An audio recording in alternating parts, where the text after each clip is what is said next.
마가복음 14장 43절로 51절 말씀. 예수께서 말씀하실 때에 곧 12 중에 하나인 유다가 왔는데 대제사장들과 서기관들과 장로들에게서 파송된 무리가 검과 몽치를 가지고 그와 함께 하였더라. 예수를 파는 자가 이미 그들과 군호를 짜 이르되 내가 입 맞추는 자가 그이니 그를 잡아 단단히 끌어가라 하였는지라. 이에 와서 곧 예수께 나와 랍비여 하고 입을 맞추니 그들이 예수께 손을 대어 잡거늘 곁에 서 있는 자 중에 한 사람이 칼을 빼어 대제사장의 종을 쳐 그 귀를 떨어뜨리니라. 예수께서 무리에게 말씀하여 이르시되 너희가 강도를 잡는 것 같이 검과 몽치를 가지고 나를 잡으러 나왔느냐. 내가 날마다 너희와 함께 성전에 있으면서 가르쳤으되 너희가 나를 잡지 아니하였도다. 그러나 이는 성경을 이루려 함이니라 하시더라. 제자들이 다 예수를 버리고 도망하니라. 한 청년이 벗은 몸에 배에 홑 이불을 두르고 예수를 따라가다가 무리에게 잡힘에 배에 홑 이불을 버리고 벗은 몸으로 도망하니라. 아멘. 우리는 어떤 표현들에는 가지는 의미가 있습니다. 이 이스라엘 사람들에게 있어서 입을 맞춘다고 하는 것은 당신은 나와 형제이고 그리고 나와 벗입니다 라고 하는 그런 표현이죠. 그러나 가면을 쓰고 혹은 악의적인 생각과 계획을 가지고 있는 사람의 입맞춤은 결코 형제가 되거나 벗이 되지 않습니다. 그것은 상대를 죽이기 위한 무기가 되고 신호가 되는 것이죠. 예수님과 3년여의 공생의 시간을 같이 했던 가룟 유다. 그러나 그는 성경의 말씀을 응하는 데 쓰임받는 도구가 되었을 뿐입니다. 이 세상을 살면서 우리는 어떤 삶을 살아갑니까? 내가 나의 방식과 내가 원하는 대로 삶을 살지만 궁극적으로는 우리는 하나님 앞에서 겸손한 자가 되어 순종함으로 말씀에 응하는 자가 되고 완악하여서 하나님께 불순종함으로 버림받는 자로서의 표상이 되고 마는 겁니다. 가룟 유다가 자기가 원튼 원치 않든 그 길을 간 것이 아니라 자기의 완악함을 따라서 주님을 그렇게 3년여 시간 동안 보고 배우고 듣고 교훈을 얻고 그분이 행하신 놀라운 기적 속에서 하나님의 아들이심을 모았을 텐데도 불구하고 그는 그 마음의 완악함과 탐욕을 따라서 주님을 버리는데 쓰임받는 자가 되고 만 것이죠. 우리도 이 땅에서 신앙생활을 합니다. 믿음의 자리에서 함께 열심을 내고 함께 어울리고 함께 하지만 하나님 아버지 앞에 섰을 때 과연 우리의 모습이 마지막까지 하나님을 섬기는 자로 서 있을까? 아니면 이중적인 마음의 생각을 가지고 두 주인을 섬기며 겉으로는 하나님을 섬기는 것처럼 하면서 속 마음은 여전히 재물과 이 세상의 것을 신으로 모시고 살아가는 우상 숭배자는 아닌지 우리 자신의 삶을 항상 비추어 보고 하나님께 돌이키는 삶이 되시길 주님의 이름으로 축복합니다.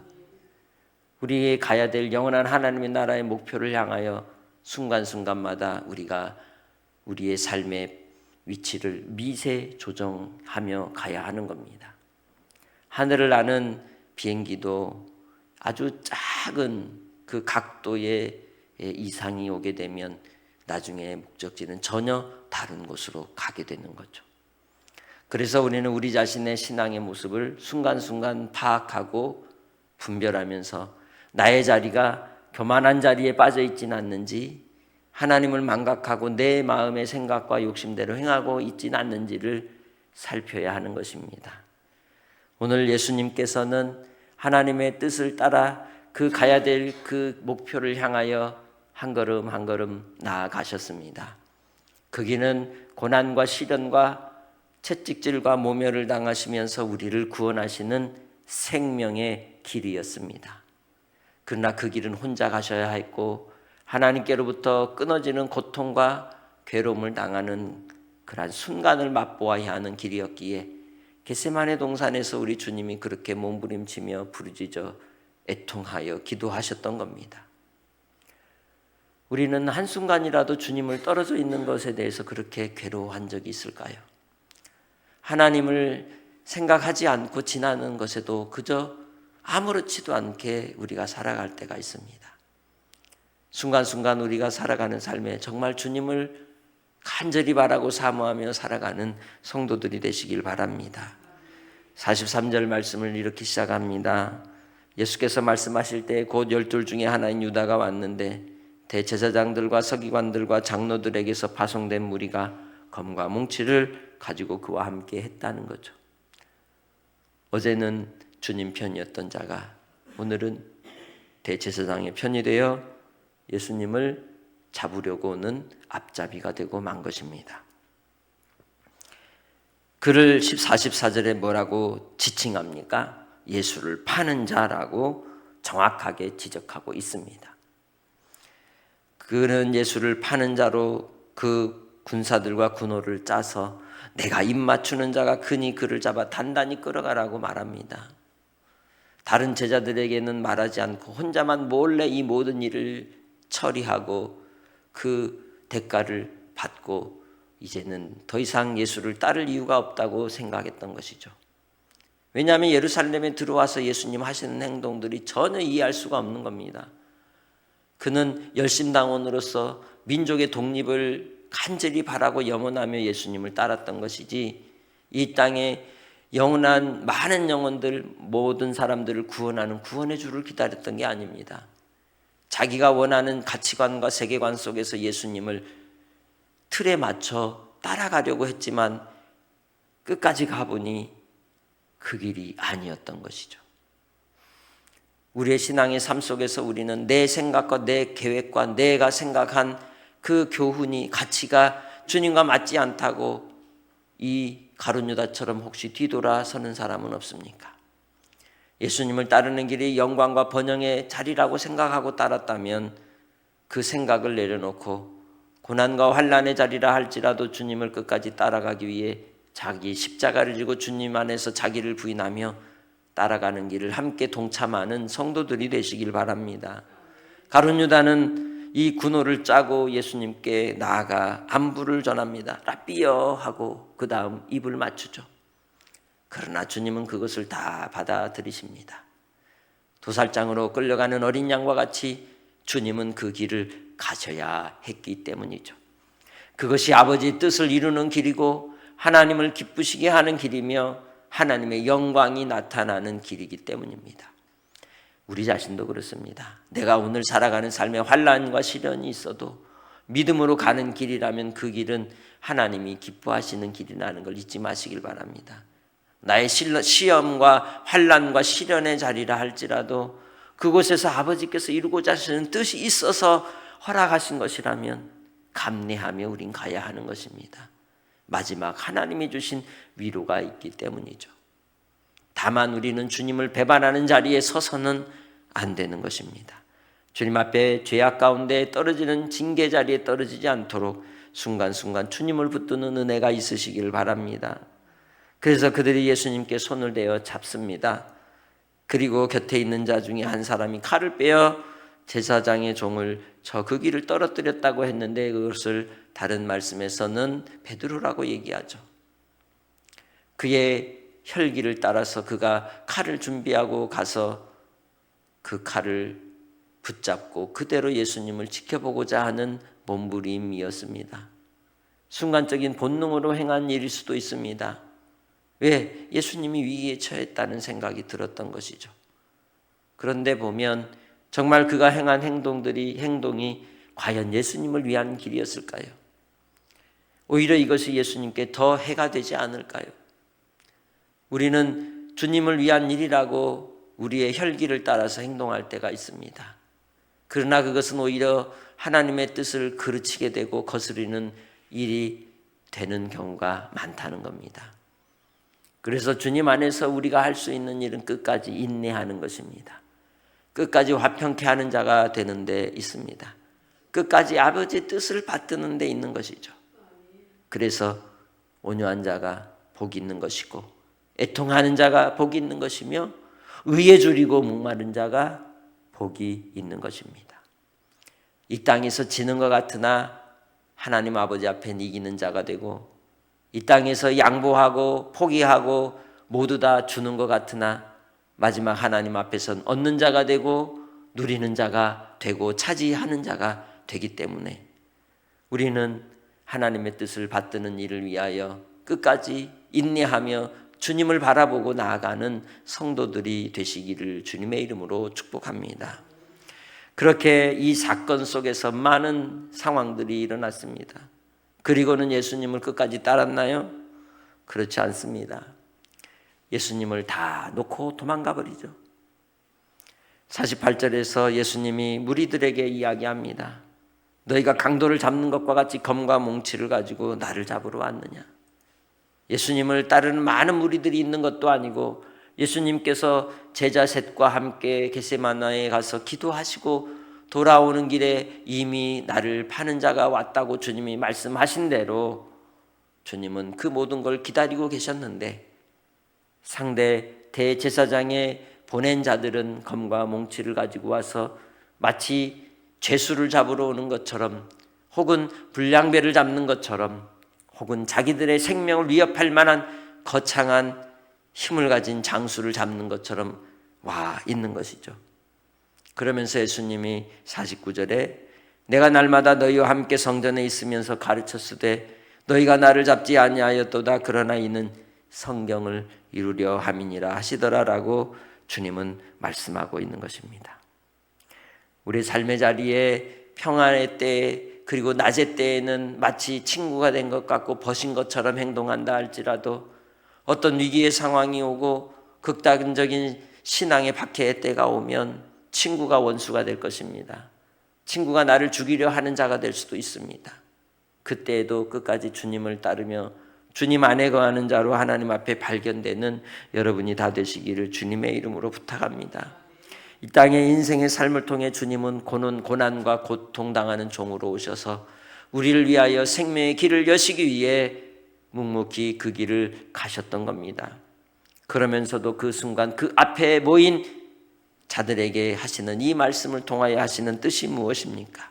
이는 성경을 이루려 함이니라. 그 말씀을 듣는 자가 또 믿는 자가 받는 자가 복이 있는 겁니다. 비록 주님이 잡혀 고난의 자리로 가는 길이지만 그 곁에서 이 말씀을 듣고 있는 베드로나 야고보나 요한에게는 주님이 하신 그 말씀이 예수님이 곧 하나님의 아들이심을 더욱더 깨닫게 되는 은혜가 있게 되는 거죠. 나의 삶의 자리에서도 말씀의 교훈을 받고 이해하지 못할지라도 말씀을 듣는 자가 복이 있는 겁니다. 때가 되면 그 말씀이 어떤 뜻인지 깨닫게 하시는 날이 오기 때문이죠.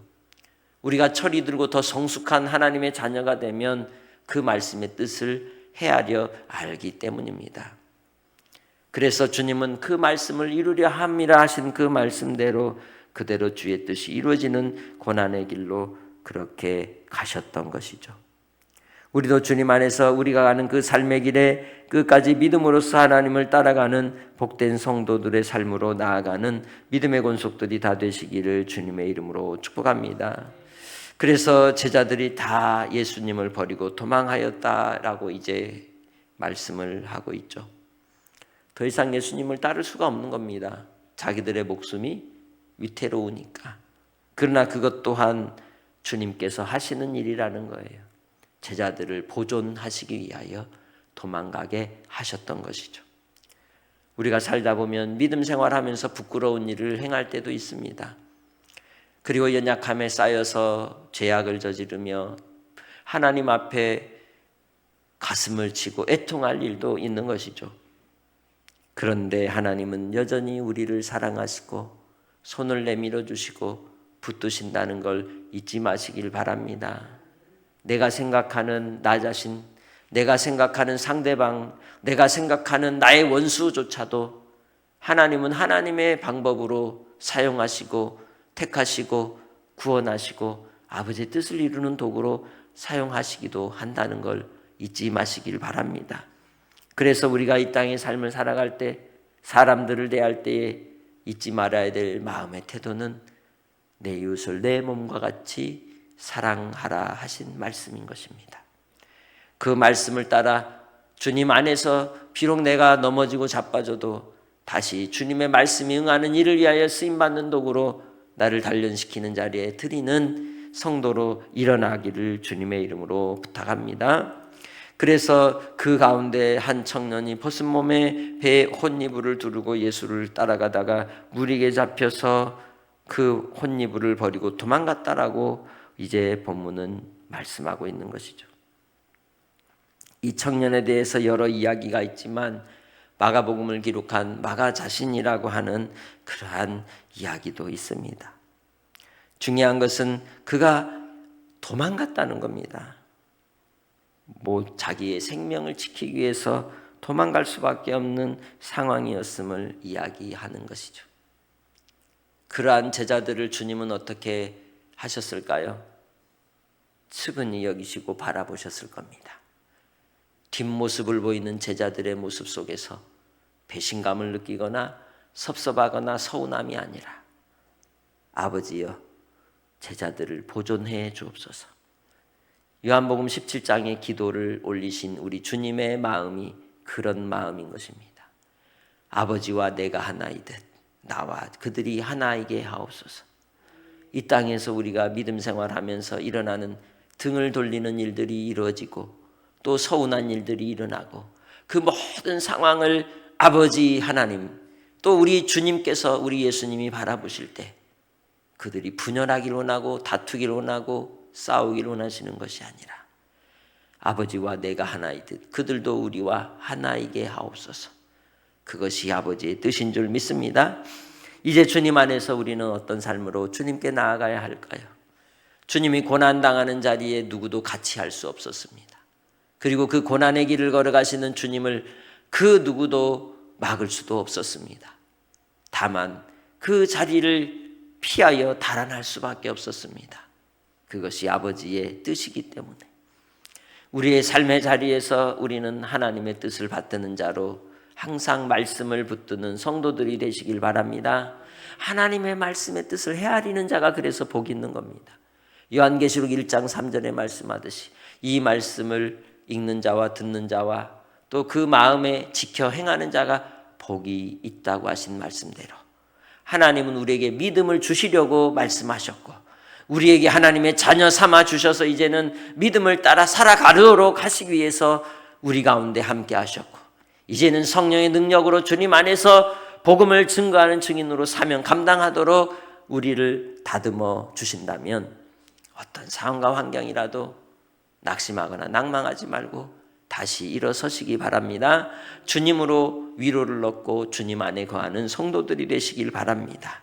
우리 주님이 가신 십자가의 길, 오롯이 홀락하야 하셨던 길처럼 우리도 주님을 따라갈 때에 나만 받는 고난이 있고 십자가가 있듯이 그 길을 갈 때에도 주님은 여전히 나와 함께 한다는 것을 기억하고 주님 안에서 힘을 얻고 위로를 얻고 다시금 일어서서 분연히 주의 복음을 높이 들고 나아가는 믿음의 권속들이 다 되시길 주님의 이름으로 축복합니다. 하나님 아버지 감사합니다. 우리를 향한 하나님의 신실하심을 높여 찬양합니다. 오늘도 주의 말씀을 따라 우리를 부르시고 이끄시고 인도하여 주신 바대로 생명의 길로 열어주시고 이끄신 주님, 믿음의 권속들 주의 말씀으로 날마다 새롭게 하옵소서. 하나님의 은혜와 사랑이 충만한 자가 되어서 아버지 하나님 참 주님의 길을 따라가는 자가 되게 하시고 주님을 배반하며 파는 자가 되지 않도록 아버지 하나님 앞에 겸손히 자신을 낮추며 주님 안에 거하는 종으로 한날도 살게 하옵소서. 말씀을 읽고 듣고 깨달아 지키는 자로 오늘도 주님 안에서 발견되어지기 원합니다.